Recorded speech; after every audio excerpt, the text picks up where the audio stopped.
Showbiz, balik tayo. Nagpaligo muna tayo, yung north muna. Sa kami nahalong dalawang south. Dahil magibigay po tayo merienda. Hinalo ko na po to. Ito yung sap. Tapos mani. Ito po mani. At ito yung sneaky. Paghahalo-haluin po natin, pambigay po natin merienda. Meron akong nakilala. Ang pangalan ay Dennis Palma. Sa oras ng pangangailangan, siya'y madaling malalapitan. Sa mundo ng kalapatiran, ang ibon niya'y maaasahan.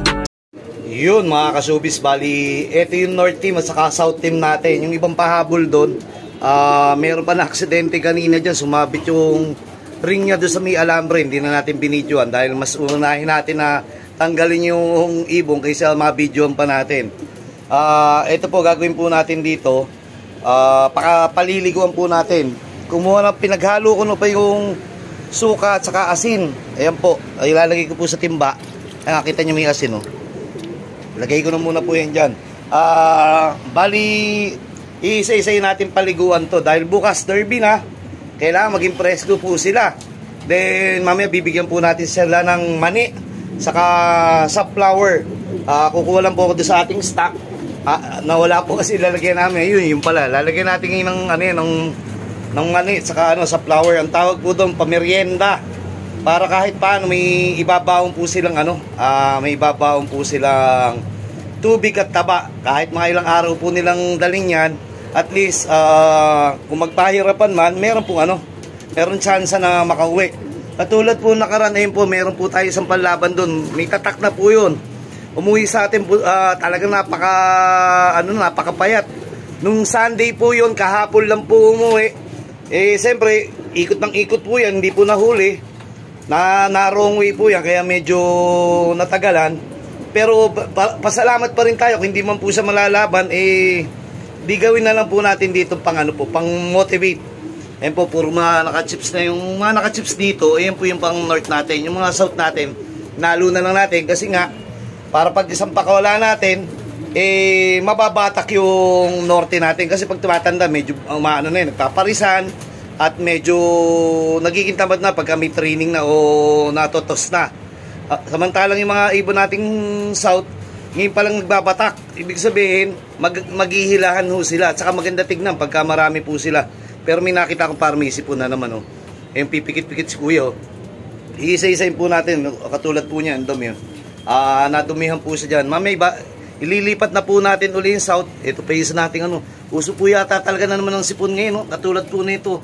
Iti-derby ka na lang kuya, may sipon ka pa. Kailangan magapan natin to. Ito po yung naidulot ng una pa naman dumating sa atin yan. Ito po yung nadulot po nung nakarang natin training. Sobrang hirap. Siguro nga talaga may parting umuulan, lumusot na yung ibon natin. At mahamog. Bibigyan natin mamaya yung Cure Gold. Pagkatapos sila magmerienda, saka natin, pagtapos sila kumain ngayon, saka natin paliliguan. Then pagkapaligo, bigyan natin merienda. Ang tawag nga dito tsaga-tsaga. Hindi pwede ito basta mananalo lang. Unang-unang kalaban nga natin dati, yung lambat. Ngayon ang unang kalaban natin yung health. Kailangan maging healthy sila. Dahil sa hirap nga ng karera, kailangan nilang magpatibay. Mamaya po natin tuloy para dahan-dahan po makapagpaligo na po ako. Marami po ito Sige po. What's up mga ka-showbiz? Yun Salamat! Showbiz, balik tayo. Nagpaligo muna tayo, yung north muna. Sa kami nahalong dalawang south. Dahil magibigay po tayo merienda. Hinalo ko na po to. Ito yung sap. Tapos mani. Ito po mani. At ito yung sneaky. Paghahalo-haluin po natin, pambigay po natin merienda. Taon-taon po, ganito po. Binibidyo po natin to. Itong mani para sa taba na kanilang tutunawin sa kanilang practice o sa kanilang paglipad. At ito tubig naman po itong sneaky para naman po sa dagdag tubig sa katawan. At ayan po yung sap, dagdag tubig din po sa katawan. Ito po sa reels ko po lumabas po ito. Itong aking, ilalabas natin. Itong aking South Warrior, yan, nawala tuloy. Ayan, yung South Warrior na yan, bumalik sa atin 1 month na. Baka ito pa nga yung nagdala ng sakit sumatotal tong ibon, yung kirat na yung mata niya, ayaw na gumaling. Sabi ko nga, siyempre pag ganyan, hindi na healthy yan. Pero kung kaya nyo pagalingin, ipopost ko po to. Wag po kayo mag-PM sa akin ha. Comment lang po kayo, i-share nyo lang po yung video ko, then comment lang po kayo. Then mamimili na lang po ako kung bakit kayo karapat dapat mapapunta po sa inyo itong North Finisher South Finisher ni Bait, na anak ng dalawang overall ko po, pero hindi na po maganda yung mata niya, pero malakas kumain at malakas lumipad. Ayun nga po, ayaw nga lang po pumasok dito, paliliguan ko nga sana po sila eh.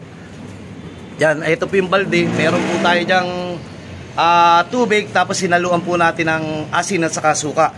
Hindi po tayo makakbang, nandito po sa ano eh. Sige, pilitin natin umakyat. Good luck nga pala po, bukas po derby na po namin ng MMFC. Sana lahat tayo, siyempre panalangin po natin na sana maging healthy yung competition at healthy rin yung ating mga ibon at safe po sila makakauwi, o ilalaban po tayo ng duluhan hanggang dulo. Kasama po tayo sa kwentuhan, masaya na po si Bait.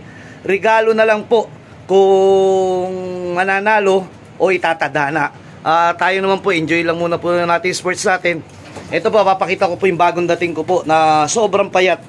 Nung linggo kasi nagpahirapan, kaya yung ibon po natin nabawasan din po. Hindi lang naman po ako, marami pong nabawasan at marami pong nagpartihan na. Itong ibon na po, dito po ako nagtataka. Ayan, sobrang payat na po nito. May tatak po sa pakpak yan, oh. Ayan po, may tatak na po. Ito po naka young bird po natin, MMFC. Ito po si ate kauuwi lang. Hindi na po sa makakahabol dito sa ating panlaban. Dahil ang ano na lang natin, ang plano na lang po natin, i-recover na lang po siya. Then pag naka-recover, pwede naman po sa south. Tayo naman po, naiintindihan natin po talaga yung mga ibon natin. Dahil nahirapan sila eh. Kaysa naman mawala o masayang lang entry, di ipagpahinga na muna po natin sila. Sir Edwin, shoutout po sa pagkalinawan. Ito na po yung ibon, nandito po. Pakikuha na lang. Then yun, wag po kayo mag-PM para po doon sa ibibigay kong ibon. Sana po may share nyo man lang po, o may like nyo, o ma-heart nyo po. Tapos, ano nyo na po, yung bakit nga po kay karapat dapat na sa inyo ko ibigay yung finisher natin ng South. Dahil, siyempre, alam nyong kirat yun kung paano nyo magagawa ng paraan. Ipagkakaubaya ko po sa inyo, ipagkakatiwala ko po. At kayo na po bahala. Mamaya ko po itutuloy dahil paliliguan ko rin po ito. Sasama natin sa ligo, then bibigyan natin ng BC3, baka naman. Ayan po, ayusin muna po natin yung ating ibon dito kasi kasuhin natin. Sige. What's up mga kasubis? Eto mga kasubis, bali nagbigay na tayo ng merienda nila. Para sa pambaon nila. Bago tayo nagbigay ng merienda, nilinis muna natin dito. Binuhusan natin yung pinampaligo natin ng may suka at saka asin. Dito natin binuhos, then saka natin binuhusan ng plain water para medyo kahit paano luminis. Ito po yung dumi nila sa ngayon, saka yung po. Pero hindi pa rin tayo babase dyan sa dumi nila. Kailangan po dun sa performance talaga nila. Itong isa, hindi kumain gano'n ng merienda, may sipon. Titignan natin mamaya kung gawa ng maraming pa rin nakakain kasi putok pa rin naman yung dibdib nyo. Then mamaya magbibigay tayo ng BC3. Then bukas loading, magbibigay ulit tayo ng BC3. Bali 2 days before basketing, nagbibigay na po tayo dyan. Taon-taon na po natin nakakagawian yan o kasama sa ating sistema. Tignan po natin, mani po agad yung mga unang nilang kinain. Kung titignan nyo yung dibdib nila punong-puno na, siyempre nakakain na, dadagdagan pa natin na itong pinakamerienda, mas nabubuo po sila, mas madali po silang magkakaroon po ng taba at ng tubig sa katawan. Yung isa po, katulad po nito, yung payat ng kanina sa video, yung bagong dating lang, halos kahapon lang dumating, tignan nyo po, lakas kumain ng sticky. Siguro mga isang linggo, makaka-recover na to, pero hindi na mapapasali ng MMFC. Pwede sila sa ibang club, pero tignan natin. At yung meron pa tayong nakawala doon, yung dating umikot ang ulo o pumipitik yung ulo, okay na, pinakawalan natin, pero hindi na rin natin isasama sa baka maging south team na lang natin. Good luck po sa lahat. MMFC, supportahan po natin. Bukas po, first lap, Santa Cateria po, ang loading. Ayan po, mamaya pakiramdaman natin yung may mga tattoo nating ibon. Mapapansin nyo, yung all bird, wala pang tattoo yan. Yung young bird, naka-chips na yan, saka yung all bird. Mamaya susubukan na natin yung i-clock natin kasi nagba-bandy clock tayo. Then, importante po yung masubukan natin. Na-experience po natin kasi dati na biglang nagka-problema yung iklak, di mas maganda. Ngayon pa lang, makita natin kung yung chips nila okay. Ayan po, katulad yan. Ipadadaanin po natin sila mamaya sa trapdoor using, gamit na natin yun, yung ipad, iklak. Then, para ma-check nga kung live po yung chips nila. Then bukas, dadalhin din po sa MMFC, ganun din po yan, i-re-register na nila yan as their proper na po. Ayan po, kita nyo, konti lang po nilagay natin, bahala po sila, then saka lang po tayo magdagdag. Tanghali po, o kaya ngayon, katulad nito, alas 10, binigyan na po natin.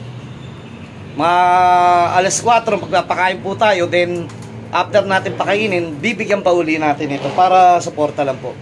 Hindi nyo po ulit. Ito po yung buong katawan pero inubos ang panahon. Inubos lang sama ng panahon o ng smash race.